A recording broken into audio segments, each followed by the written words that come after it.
pizza? Yeah. Oh man, I'm gonna have to try it. That sounds So good. you're still Yeah, if in you like pickles. communication? You think you'd like? Yeah, we found him somehow through on Facebook So somehow. that's perfect. Yeah. You It's, put dill on it too. We put dill on it and I am. I think him and Ed got into it. dill and bacon and pizza, pickles and Politics or ranch. something. I don't understand. I tried it. But every now and again, I try and reach out to him. I was surprised at how good it was. Yeah.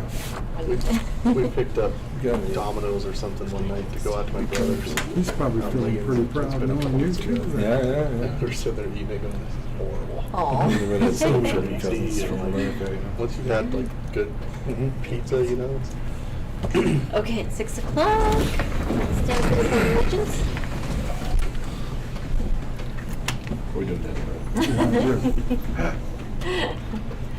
I pledge allegiance to the flag of the United States of America and to the republic for which it stands, one nation, under God, indivisible, with liberty and justice for all. Right. Just a reminder to silence your cell phone. And we'll start with roll call. Mayor Sherman? Here. Councilor Basil? Here? Councilor Gorell? Here. Councilor Lindstrom? Here. Councilor Scalisi? Here. Councilor Spradlin? here. And Councilor Tyree? Here. Good. Everybody's here. So number 3 is approval of the agenda. Does anybody have any additions or corrections for the agenda tonight? If not, I would look for a motion to approve. Move we approve the agenda for the regular meeting of January 22nd, 2024. Second. Any discussion? Roll Second. call vote. Councilor Lindstrom? Yes. Councilor Scalisi? Yes. Councilor Tyree? Yes. Councilor Spradlin? Yes. Councilor Basil? Yes. Councilor Gorell? Yes. Mayor Sherman? Yes. That motion passes. We had a special meeting on January 8th. We've all had a chance to read the minutes. Does anybody have any corrections or revisions for the minutes for that meeting?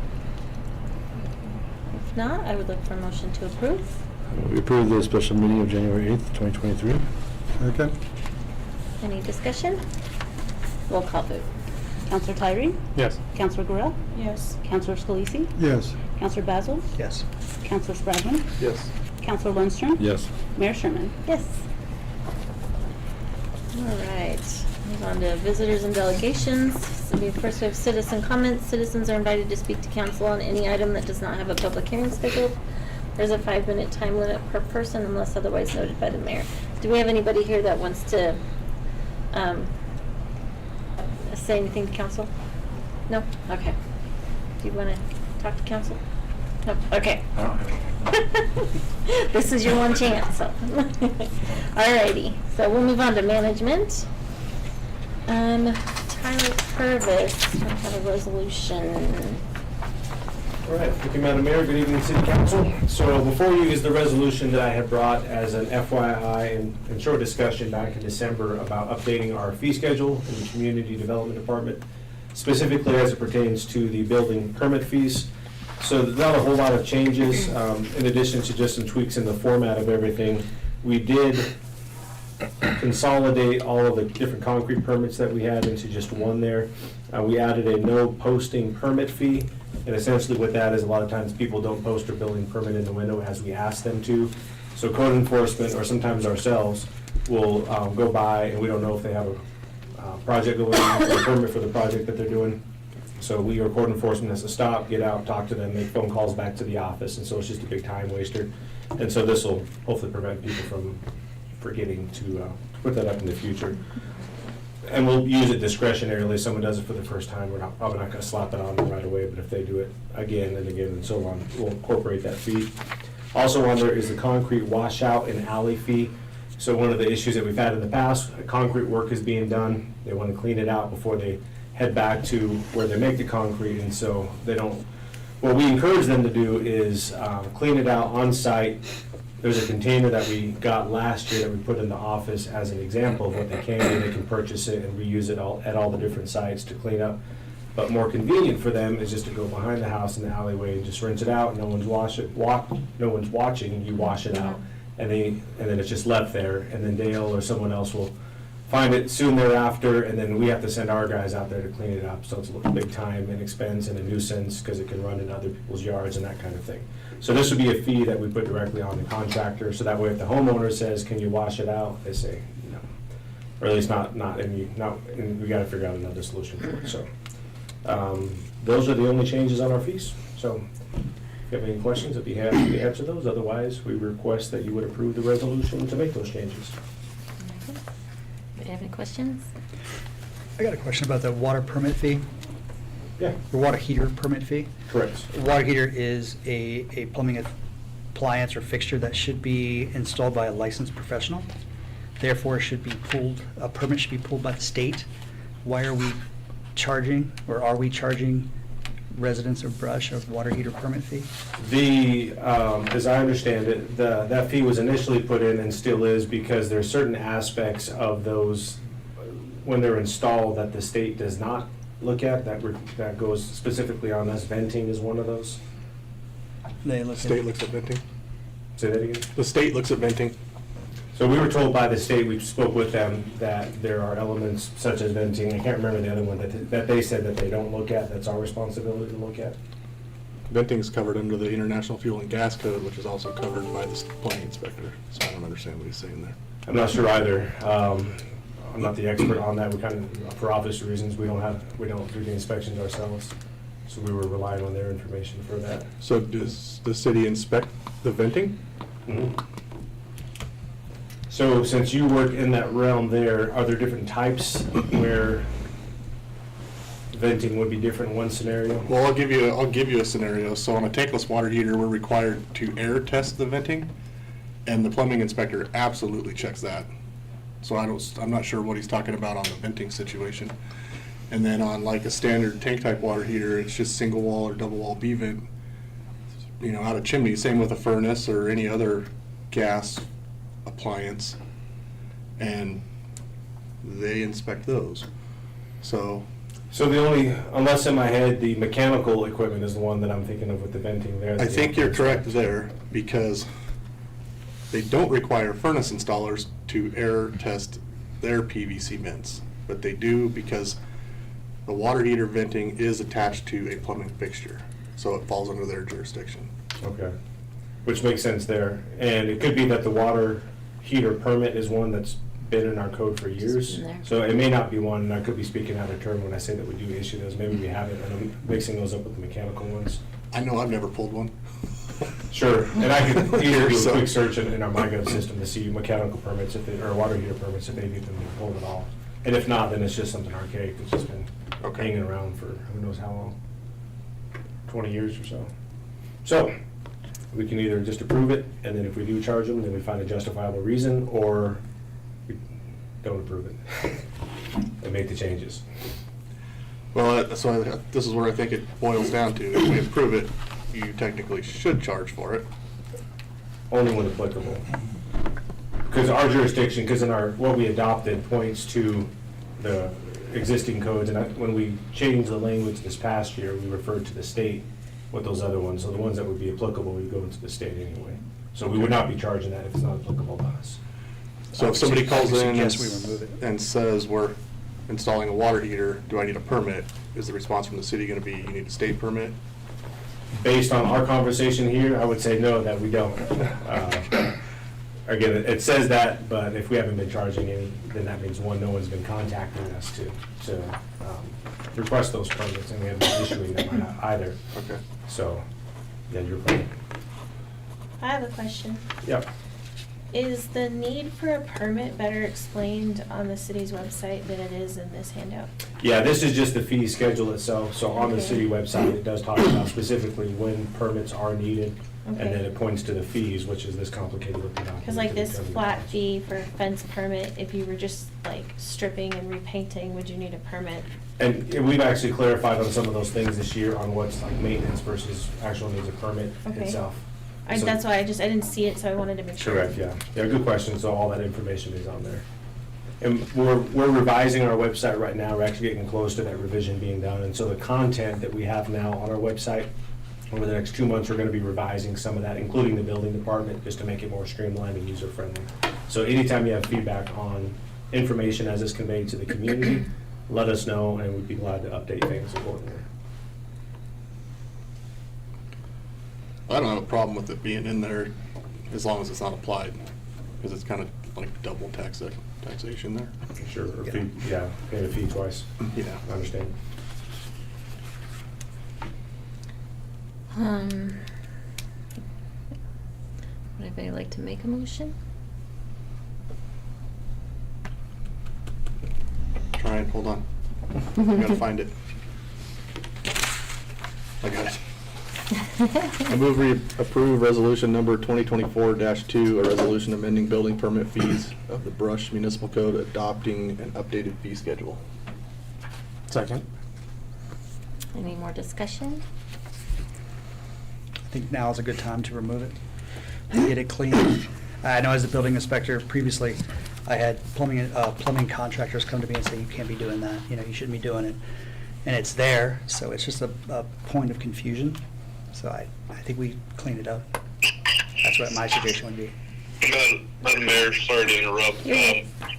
I tend to agree with them. I think we can, I started doing online research and I'm down a rabbit hole and I don't have answers for you, but I think if we can remove that portion from this fee schedule, we can add it later by a resolution, if I'm not mistaken. Is that correct? Yeah.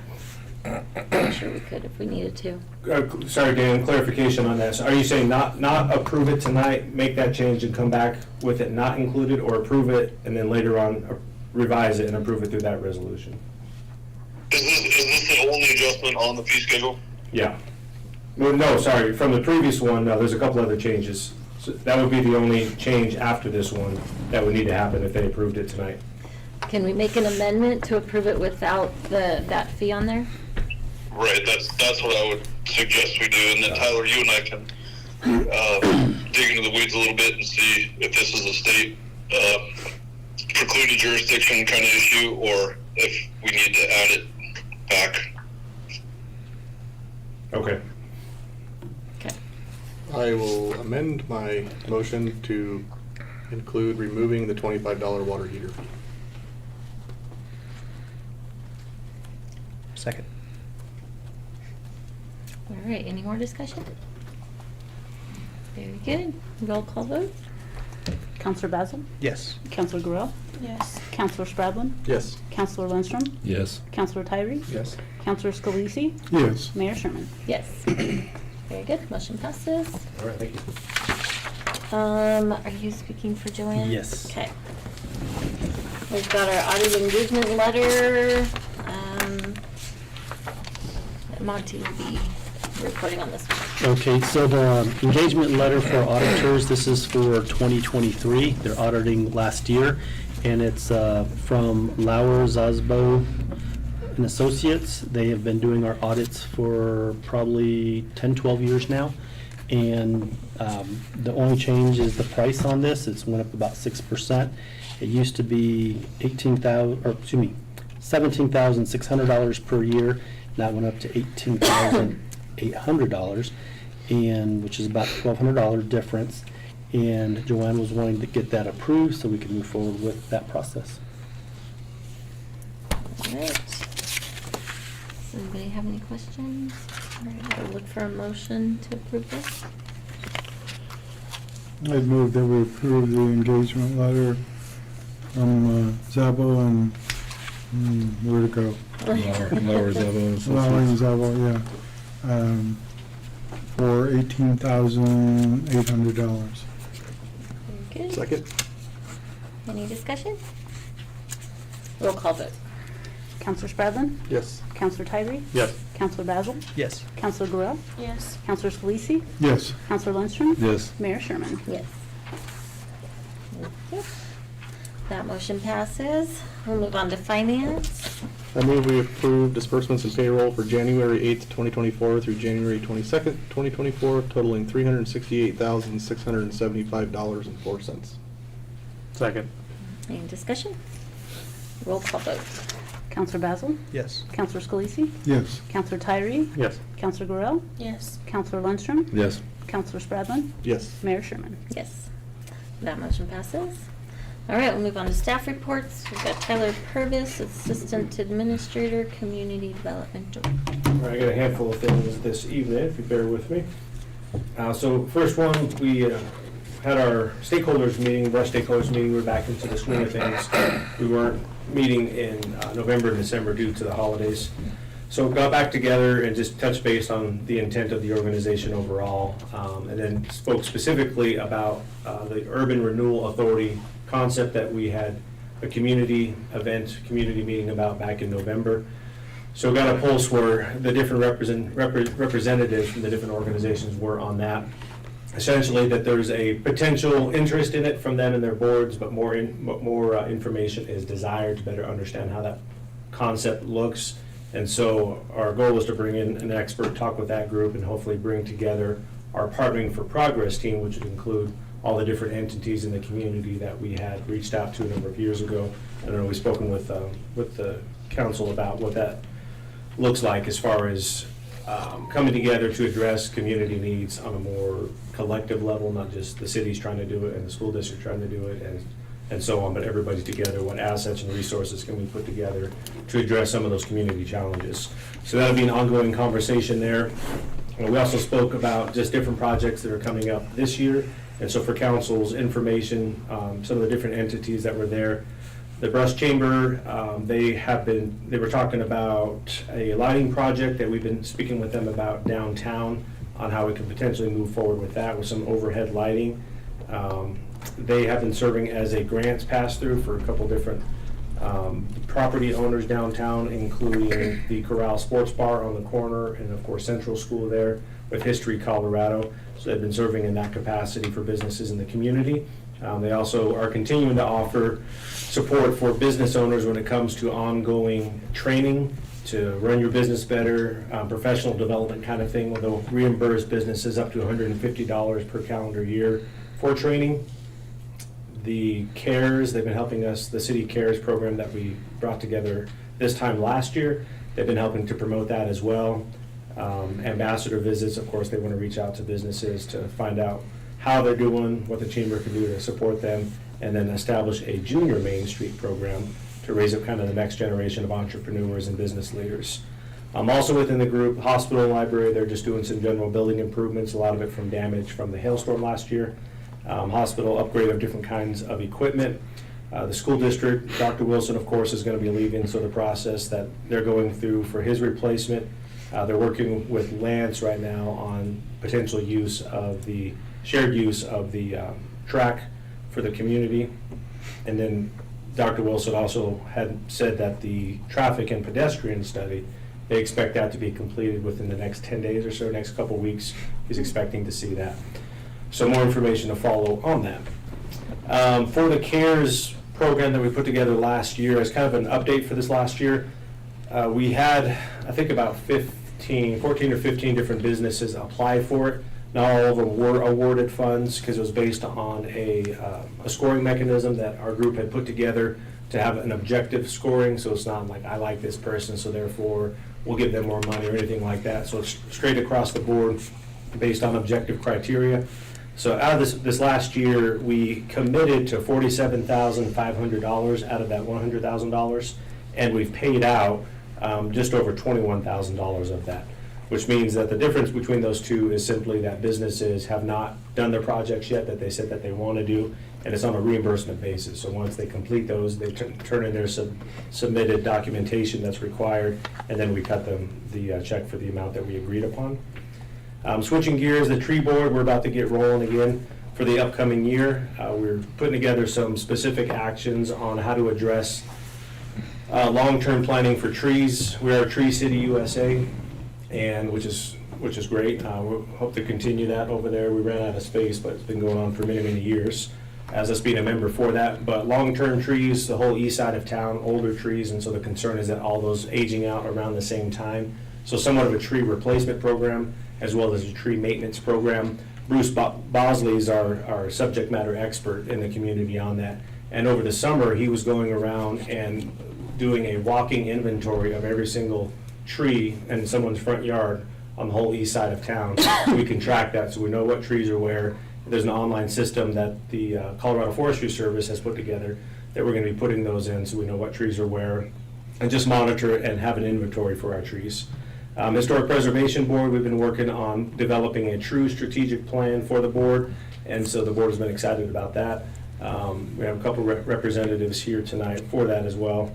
And then the internet in town, so 3 providers coming. So Viero's already been at work. You've seen their trucks probably everywhere, running primarily main line down 34, a couple other streets as well.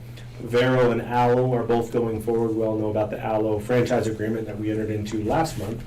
So with that, we're working out all the details right now for what their permits look like, their right-of-way permits, and just the overall approval for the network that they want to build. And so right now, we're planning on trying to make this as the least disruptive as possible for our community members. There has not been anything done like this citywide ever, when you think about it. Originally, water lines, sewer lines, utility lines went in usually before anything happened, or the community was so small and it just gradually built out. So this is an infrastructure coming in that's literally going to encompass the entire city and all the easements and right-of-ways. So there's going to be a lot of things happening. And so we want to communicate that well. We've talked with the providers that are bringing these services to ensure that they're in good communication with property owners about the impact and what that looks like when they're coming in and they're going to be digging and trenching and doing all different kinds of stuff in order to run these lines underground and overhead where necessary.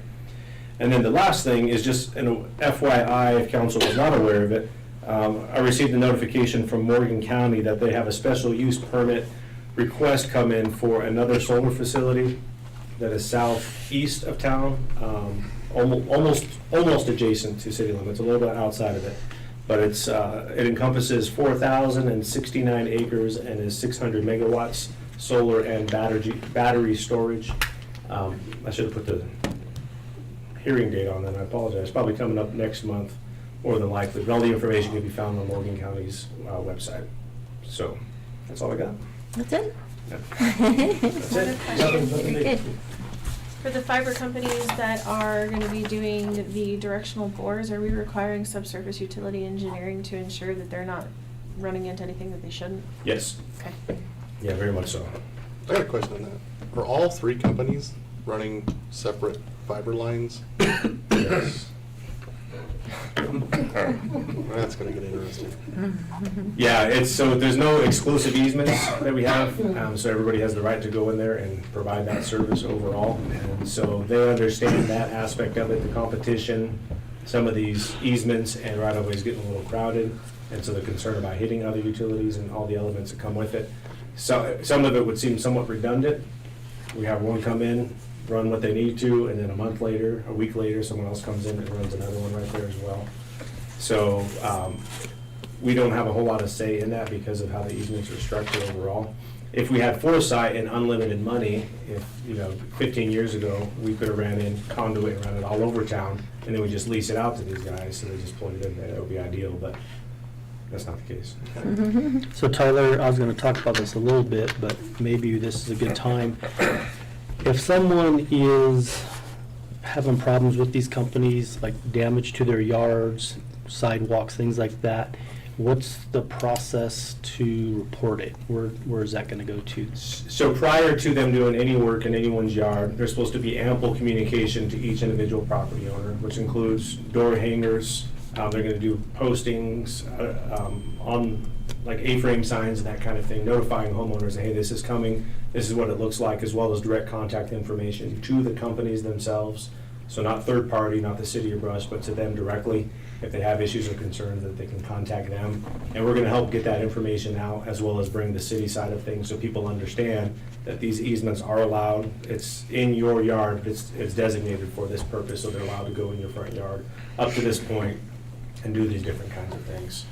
So there'll be a lot of questions, there's no doubt, for our city staff that'll inevitably come up, phone calls, people will be talking in the community. So we want to try to get not just ourselves, but these providers ahead of it as much as reasonable. Have they estimated, is this 3 months, 6 months, year? They have not given us that yet. And some of that's tied to them still doing their engineering designs on what it looks like in certain, because the aerial ones on the east side of town is easier. They just get agreements with Excel and just run it to the poles down.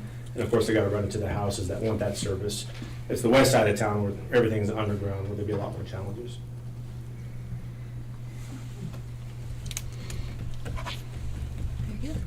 Thank you, Tyler. Thank you. Chief Steiner. Evening. I didn't have anything really to report, but I'm available for any questions or concerns. Anybody has anything? I'm sitting over here if All's going anything comes up. good. Thank you. Oh, Brandon, I did have a citizen, he came up with 3 different things that he just wanted answers for. Okay. But I won't put you on the spot tonight, but I'll get with you, and then what we can do is, for all of council, they can hear about the different codes and what you have to research. So Good. it's good for the community to know those. For sure. Sounds good. Thank you. Thank you. Oh, sorry.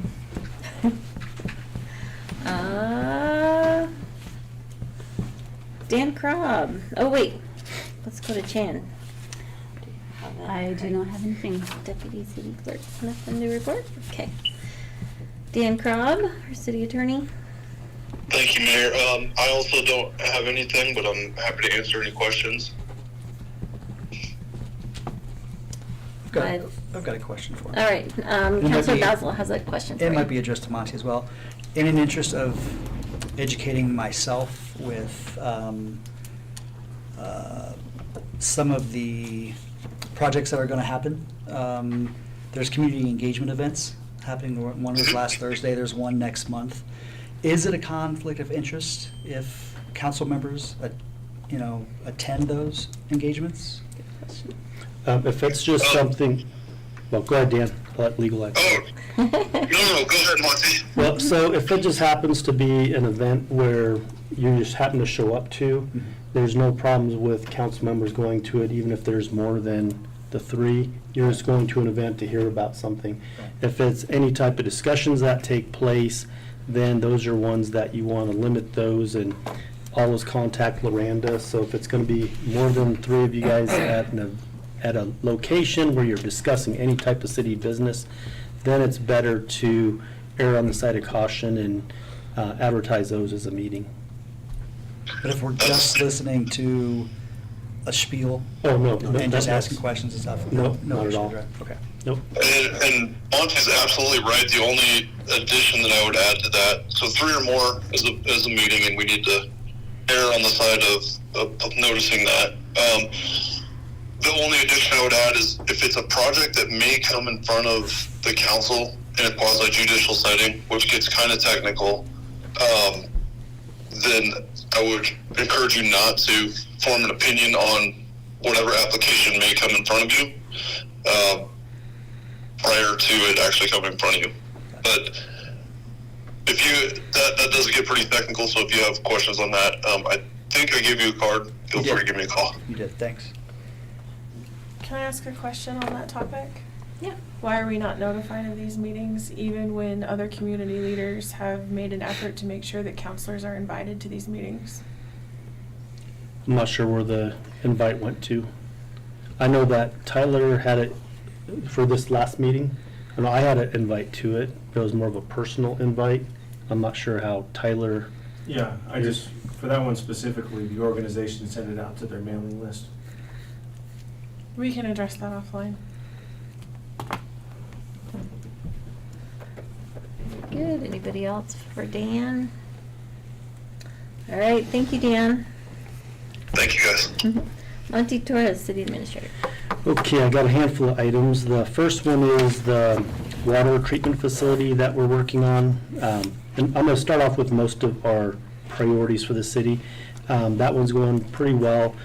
Dell's been working with our consultants on that, and then this week we should be having a meeting with Department of Local Affairs to see what type of funding might be available through DOLA.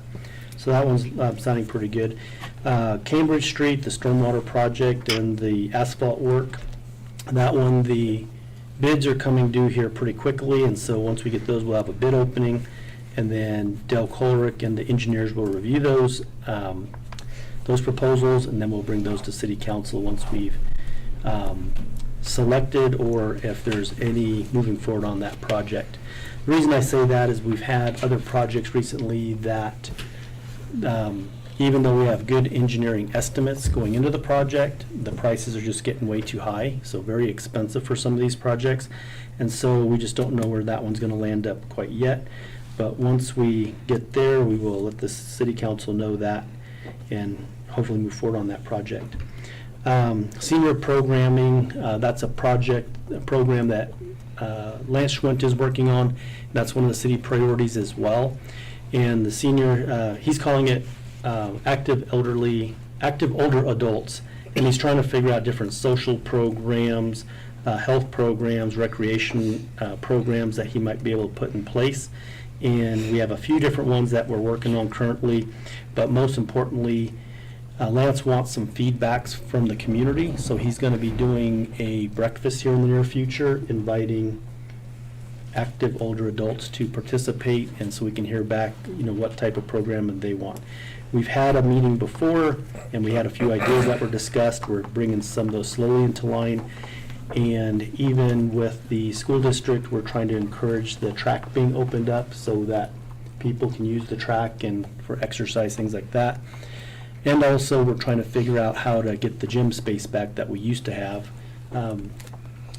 It's probably been a good 10 years, but we used to have a really good adult volleyball program, and we don't have that anymore because we lost gym space, so we're hoping to bring that back as well. So, Monty, before you go on. Yep.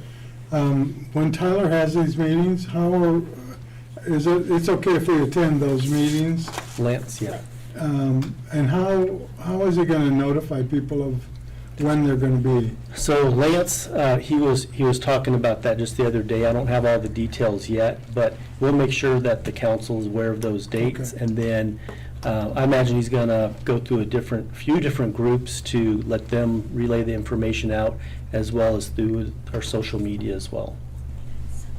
Good, thank you. And the reason I think it's really important with all the advertising, last time we didn't have the best show up, it was in the evening. So this time we're getting a breakfast that's going to be served, so we hope that brings out more people as well. That might be a good one to put in the paper too. Yeah. Looking at the demographic, maybe not all, the internet might not be the best. That was the issue when I was Avenue for going that around, one. yeah. I've heard that more than once, that people don't see these in the paper anymore, and many of them do not use social media. Okay. We'll relay that to Lance, he's tracking that. Okay. Other things, Tyler, did you talk about Partnering for Progress? You did? Okay, so don't need to go over that one again. And here in the near future, I'm going to have Tyler put together a presentation, just doing one big wrap-up for council, all the different things for economic development that he's working on. And when I say he, it's really a team of us that work together for economic development. And just so you have a really good picture of kind of what's going on, because there's a lot of small projects. There's projects that we think are moving forward, then all of a sudden they're put on hold, and just so council's getting a pretty good idea of what's going on around the community. Other thing I wanted to mention tonight was street projects. You should be seeing our crews out on the streets doing a lot of crack filling, repair work. It's going to be a pretty big year this next year as far as street preservation, the slurry sill, the overlays, and oiling the streets and everything. So they're trying to get ahead of it. We're probably going to have to bring in some additional help to get prepared for the spring. And you may remember last year we had that really tough winter where there was snow on the ground for, it seemed like the whole winter. So that did a lot of damage to the streets. And then when we thought we were going to get to the streets to get some work done, then we had the spring where it just rained every day. So we couldn't get much work done last year. Then when we tried getting the contractors to come in to do some of the work, then they were just too backed up and they couldn't get them to come into brush. So Dell is already putting that out to bid, the projects for this year, and it's going to be a lot of work around town. But before you bring in those crews, we've got to do all the prep work. So we're going to keep working on that. And lights. Last meeting, it was brought up about some lights around town being out. So the police department's been at nighttime on their patrols, keeping their eyes open. 4 to 6, I think you guys turned in already. And then We also are going to do more advertising as well as how the community can help out. It's better to have, instead of 15 sets of eyes out looking, have the whole town kind of watch out for lights. And if they let us know, or if they want to go online and let Xcel Energy know themselves, it's a pretty easy website, but if they're not comfortable, call City Hall, the front desk, and we will call those lights in as well. Or get online and submit them online. That's all I have. Oh, sorry. Oh, two things. So the other thing is, Loranda is pretty close to having all of her information pulled together for the backyard chicken ordinance. And so we're looking at the next meeting to get that process started. And then also, if any of the council members would like to go to the Ag Appreciation Dinner that is coordinated by the Chamber of Commerce, she has tickets tonight. So if you want to pick up some tickets, those are available. That's Saturday night, the event. Is it Saturday? It is. Oh, it's Saturday. I was thinking it was Friday night. Okay. Saturday. Very good. Thank you, Monty. Do any councilors have anything to share? Comedy show on February 10th. I do want to say, if you guys see it online, kind of spread the word. The show does help that the golf course make money in the slow time. That's what the main point of us doing it is. So it has worked out well, and the shows went on. It's done really well in the bar and the kitchen. People from Brush like to drink, turns out. Who knew, right?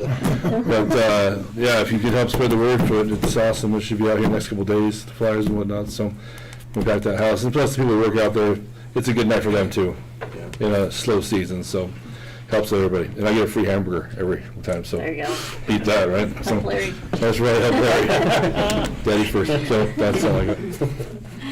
Perfect. I still think it'd be good to look at doing a digital marquee out in that area somewhere too.